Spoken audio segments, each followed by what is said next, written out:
দেখুন, আমি বলবো এটা মুখ্যমন্ত্রীর পাতা ফাঁদ। এই পাতা ফাঁদে পা দেবেন না। মুখ্যমন্ত্রীর পাতা ফাঁদে ইনসানরা পা দিয়েই তাদের চাকরি খুইয়েছে।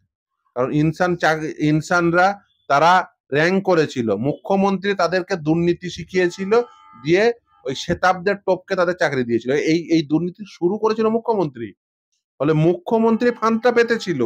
মুখ্যমন্ত্রী ফাঁদ পেতে এদেরকে চাকরি বাতিল করিয়েছে। আর এই কয়েকজনকে চাকরি দিয়ে বাদ বাকি জনের কাছ থেকে বাজার থেকে টাকা তুলে নিয়েছে। এই ফান্ডটা অ্যাকচুয়ালি রচনা করেছে রাজ্যের মুখ্যমন্ত্রী মমতা ব্যানার্জি। অতএব আমি সকলকে বলছি সাধু সাবধান। যারা টেন্টেড ক্যান্ডিডেট ওদের কাস্টোডিয়াল ইন্টারোগেশন এর কথা কলকাতা হাইকোর্টের জাজমেন্টে বলা আছে।